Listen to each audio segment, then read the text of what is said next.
ఓం నమో భగవతే రామకృష్ణాయ. మహాకవి బమ్మెరపోతనామాత్య ప్రణీత శ్రీ మహాభాగవతము దశమ స్కందంలో ఉన్నాము. ఈరోజు శ్రీకృష్ణుడు శత్రురాజులు చూచుచుండగా రుక్మిణీదేవిని కొనిపోవుట, అంతకుముందు రుక్మిణీదేవి మన గౌరీ పూజ చేస్తుంది, దాన్ని చూస్తున్నాము. ధ్యాన మంత్రము ఓం మూకం కరోతి వాచాలం పంగుం లంఘయతే గిరిం యత్కృపాతమహం వందే పరమానంద మాధవం. ఆ ముత్తైదువుల పూజల చేత సంతోషించి చక్కగా దీవించి రుక్మిణీదేవి తలయందు శుభాక్షతలను ఉంచారు. ఆ మంగళ అక్షతలను వహించి గౌరీదేవికి మొక్కి మౌన వ్రతాన్ని వహించి గౌరీదేవి ఆలయం నుండి రుక్మిణీదేవి బయలుదేరింది. అలా వచ్చిన రుక్మిణీదేవి మేఘముల నడమ నుండి బయటికి వచ్చి ప్రకాశించే వర్షాకాలపు మెరుపులా ఉంది. చంద్రమండలం నుండి బయటకు వచ్చి తిరుగునట్టి లేడి వలె ఉంది.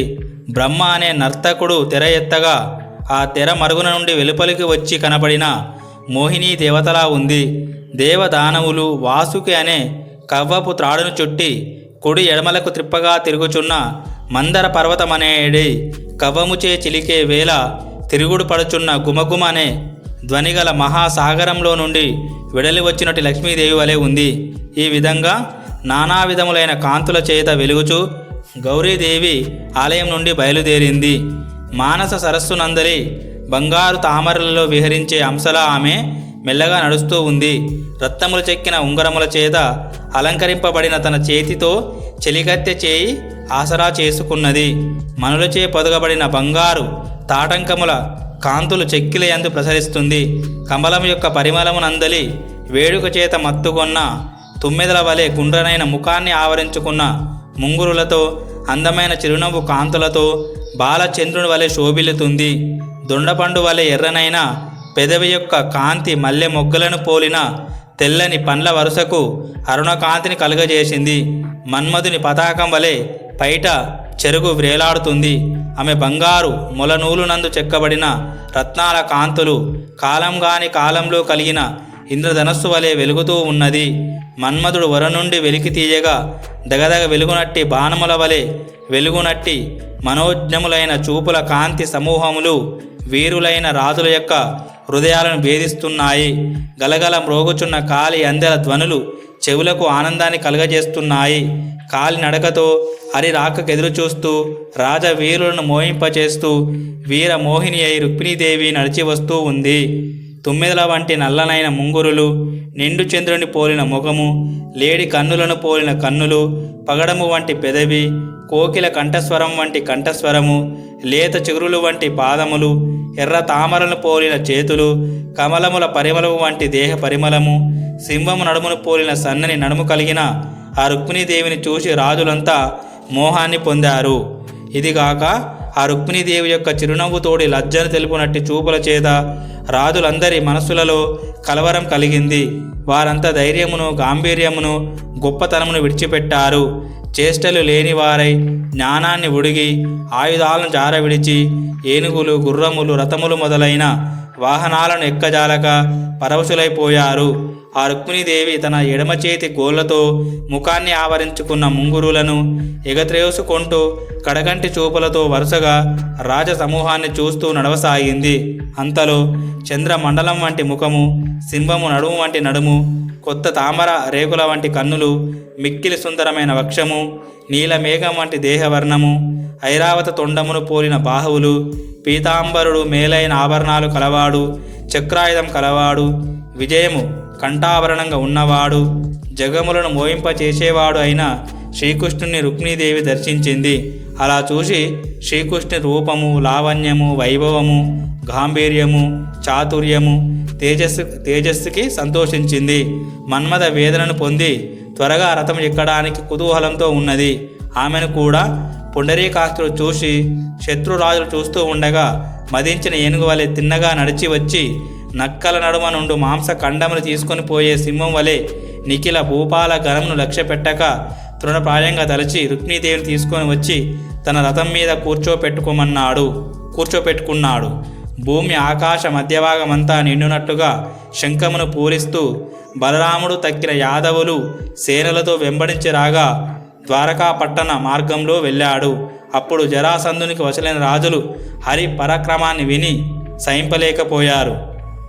గొప్పవైన సింహముల యొక్క కీర్తిని నీచ మృగాలు హరించిన విధంగా రుక్మిణిని తోడుకొని మదంతో గోపకులు వెళ్ళిపోతున్నారు. ఆ పాలలతో పాటు మన కీర్తులు కూడా పోయాయి. కొరగాని పనికిరాని పరాక్రమం ఇక ఎప్పటికీ? మన శస్త్ర అస్త్రాలు ఎందుకు?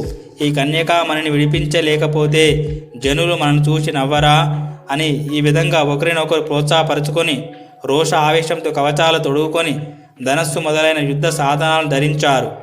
వీర రసాతి రేకంతో మాట్లాడుకుంటూ తమ తమ చతురంగ బలాలతో జరసంధాది యోధులు యదు వీరులను అడ్డుకున్నారు. నిలువరించి పర్వతాల మీద జలతారలు కురిసే మేఘముల వలె బాణ వర్షాలను కురిపించారు. అప్పుడు యాదవ సేనల దండనాయకులు కూడా ధనుష్టంకారం చేస్తూ నిలబడ్డారు. శత్రువులు వాన కురిసినట్లు బాణాలను ప్రయోగిస్తూ హరి యొక్క సేనలను కప్పేశారు. మిక్కిలి భయంతో సిగ్గుతో రుక్మిణీదేవి బెదిరిన జింక చూపుల వంటి చూపులతో శ్రీకృష్ణుని ముఖం వైపు చూసింది. అప్పుడు శ్రీకృష్ణుడు ఇలా అన్నాడు: ఓ కమలాక్షి, అదిగో మన యాదవ వీరులు శత్రు సైనికులను చీల్చి చెండాడుతారు. విరోధులు కొందరు నొచ్చుకుంటారు, కొందరు పారిపోతారు, కొందరు ప్రాణాలు కోల్పోతారు, చూస్తూ ఉండు అని ఈ విధంగా పలుకుతూ కృష్ణుడు రుక్మిణీదేవిని ఊరడించాడు. అంతటా బలరామాది యాదవ వీరులు ప్రళయకాలంలో ఆకాశంలో భయంకరమైన పిడుగులను రాలుస్తున్న మేఘముల వలె జరాసంధాది శత్రురాజుల మీద పరాక్రమించారు. అగ్ని జ్వాలలను పోలిన వాడి అయిన బాణ పరంపరలను వానగా కురిపించారు. ఆ దాటికి శత్రుసేన నరకబడిన ఏనుగులు, గుర్రములు, రథములు కాల్బలము కలదిగా, తలలు తెగిన మావటి వండ్రు, రౌతులు, రతికులు కలదిగా ఉన్నది. ఆ రణభూమి అశ్వరథాలను ఆరోహించిన వారి కాళ్ళు, చేతులు మొదలైన అవయవాలు తునకలతో పగులగొట్టబడిన తల, పుర్రెలతో పరచబడిన తల వెంట్రుకలతో విరగొట్టబడిన పాదములు, మోకాలు, పిక్కలతో భేదింపబడిన కాలి అందెలు మొదలైన శూరభూషణములతో భ్రష్టమైన కుండలాలు, కిరీటాలు, ఆరాలతో వీరాలాపములతో భయంకరంగా ఉంది. అంతేకాక ఖండములుగా చేయబడిన ఈటెలు, చిల్లకోలలు, గండ్రగొడ్డళ్ళు, పట్టాకత్తులు, బల్లెములు, కత్తులు, త్రిశూలములు, చక్రములు విండ్లతో కూడి ఉంది. కూలత్రోయబడిన టెక్కెములు, వింజామరములు, గొడుగులతో భేదింపబడిన కవచములతో చెల్లాచెదురు అవుతున్న గుర్రాల సమూహముల యొక్క గిట్టెల చేత రేగొట్టబడిన దుమ్ముతో చాలా భయంకరంగా ఉంది.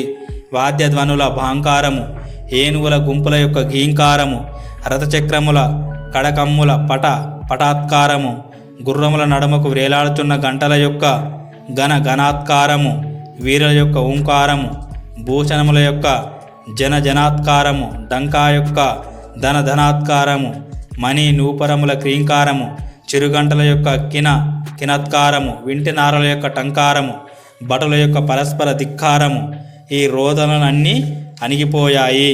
మిక్కిలి భేదింపబడిన రాజసమూహము చెదిరిపోయింది. రణరంగభూమి చాలా బీభత్సంగా ఉంది.